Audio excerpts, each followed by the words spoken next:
Hello, beautiful people. Welcome to my first Naruto video. I've been getting in trouble with you guys because I keep promising Naruto videos, and I don't make them, and you guys keep saying, where's the Naruto?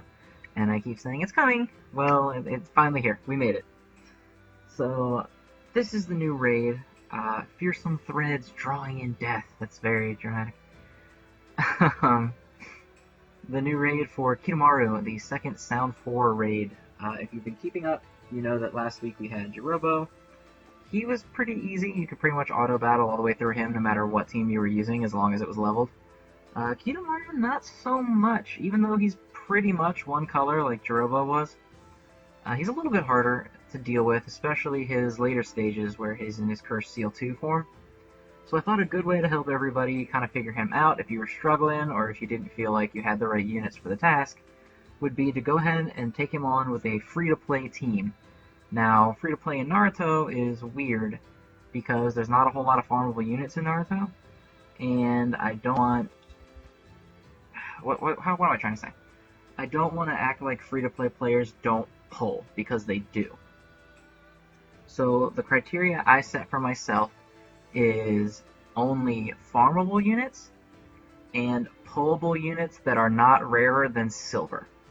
So if it's a silver pullable unit or a farmable unit, I can use it. If it is a pullable unit that becomes a 6-star, I cannot use it. Because I figure if you pull enough, you're bound to have the majority of these 4s. Let me know if this criteria you don't think is fair, or you think it's too easy, or you think it's not sufficient for people that are trying to catch up, and maybe I'll switch something around and I'll go with something else. This is the team that I made up whenever I get into it. Oh, friends. We should talk about friend list. For this raid, I like to bring a red, usually Tsunade. I do not have a Tsunade on hand right now. So let's see what else we got. We can go ahead and bring a blue. Both Rasengan, Tobirama, not him, Zahal. What are you doing? 33. Get out of here. We'll bring a Lee, because Lee is just easy to use. Okay, so here's the team. Most of the units are just filler. Hayate is legitimately just damage filler. That's all he's for. Shikamaru is pure defensive filler. He gives everybody one dodge for one turn, so if you see a boss newt coming, you can dodge it. That's the only reason he's here, and we will not use him unless that situation comes up. Still, it can save you, so it's worth having. Kabuto is the generic default healer that everyone's had since the start of the game. If you don't have him, any other healer works here. Shizune even, or the green Kabuto, it doesn't matter. The Raid Lee, the one below the 6-star Lee, if you played back before they started making 6-stars farmable, he was by far the best farmable unit. He is here pretty much just to wipe out mobs with AoE and supply a little bit of chakra to Tobirama in the process. Now, Tobirama is, without a doubt, the most important part of the... Oh, come on, man. Where are you? Give me your face. There you are. Tobirama is by far the most important part of this team. Now, yes, he's a 6-star, but he is farmable, so I trust that everyone has been farming their Ninja Legends and getting him maxed out. He's got all 4 of these health boosting abilities, which helps make up for the fact that you're having some low stats with no Gacha 6-stars. His jutsus are really good. His skills are really good. You see that field skill reduces heart elemental damage, so that means that the red enemies from this raid are going to do less damage to any unit that's within Tobirama's field. Really, really helpful for this fight. His jutsus, the main one we're going to be using is the Water Style Water Wall. We're pretty much not going to touch Explosive Bite of the Water Dragon, pretty much at all. The only way I really see us using it is if it just happens to conveniently work out. But for the most part, Water Wall is what we're here for. So let's go ahead and get in. We'll give it a shot. I know he doesn't have any pills. Don't yell at me. I'll get in there. So the early portions of this raid are very, very generic, vanilla, whatever you want to call it. Few enemies spawn.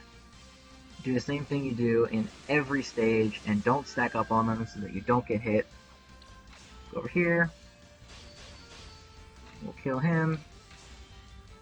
Now that way this bottom guy will go after Lee and he will not do group damage. Then Lee can come up here and hit this top guy. I think Lee one-shots garbage. He does. So if you have a friend Lee, he one-shots garbage in this raid. And as always, just keep isolating the mobs and stacking your attacks so that you can kill them. Make sure that you don't get in a situation where you're getting ganged up on.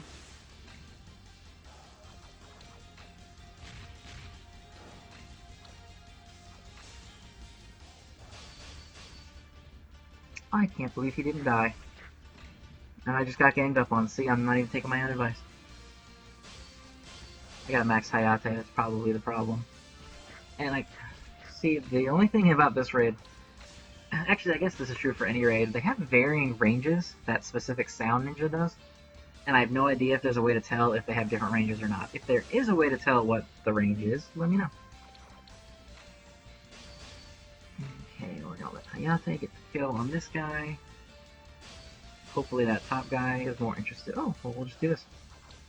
I miscounted his turns. And that's the big one. Apparently I should have killed him, but it doesn't matter because we're not going to take very much damage with this team build. Okay, so here's the mini-boss, Kitamaru. I'm going to let him live for right now. We're going to kill this danger just to avoid any unnecessary additional damage before we get into the last phase. The mini-boss Kitamaru uses the first jutsu that the actual unit you receive uses. It's this Obstruction 2 right here. We'll go ahead and show you what it does.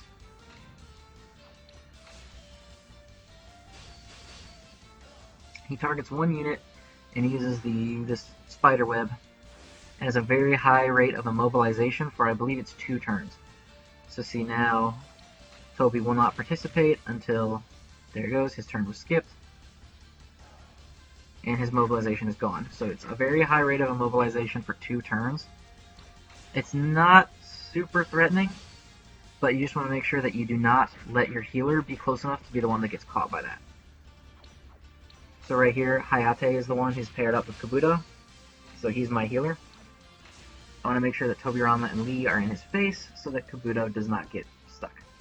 He died before he got to do it anyway. So here's the boss stage. This is pretty much the only part of this fight that's even remotely difficult.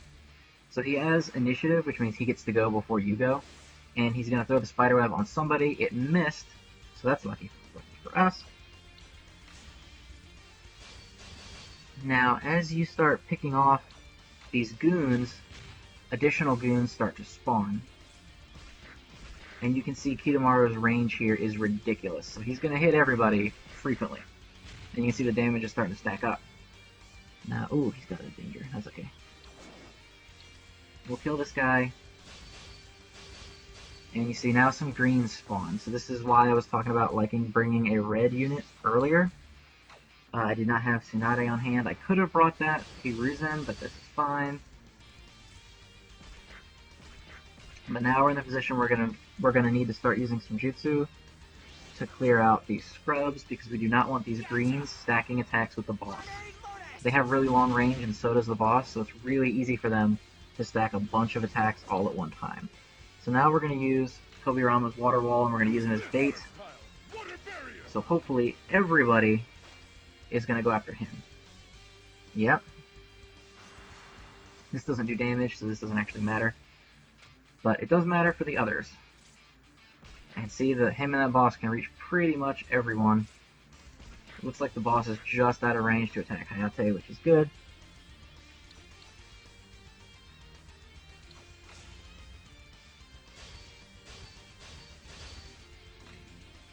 Now we'll switch over to this Lee. His AoE is actually really good. It's only 3 chakra. It's pretty much spammable. And the best part about it is that it fuels the rest of your characters because it hits the 15 hit threshold. So if you're worried about keeping Tobirama's chakra up, you don't need to. We'll go ahead and do it again. Use this water style, water barrier. Now hopefully he shoots at Toby. He did. No damage. Still no damage. Wow, that man can tank. Okay. So now the scrubs are dead. The boss is about to be dead. This is pretty much over. Unless I do something really stupid. He didn't actually... Oh, I guess he did use his super. You didn't get to see how much damage it does because Tobirama tanked it. It usually does about 1500. It's not super dangerous. But if you're not using a full team of blues like this, make sure that you're careful. especially if you bring green Kabuto. Do not let him snipe green Kabuto if that is how you choose to do it. Oh, I got a lucky drop. That's good. And as always with Kidomaru, just like with Jirobo, he is farmable for luck, so you should be farming him to max out his luck. 99 luck is a huge advantage when you're trying to farm story mode for pearls, when you're trying to do pretty much anything. It's a massive advantage to go in with 99 luck.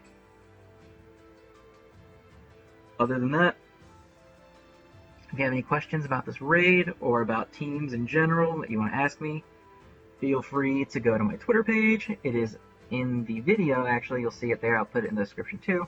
Or feel free to ask in the comments of the video. I know most of you follow me for Dokkan, and I'm still going to be doing primarily Dokkan stuff, but I am going to start working on getting Naruto videos out the door because I do like this game. It's a really good game. I'm not even a huge Naruto fan, but this game is a lot of fun. It's really well made.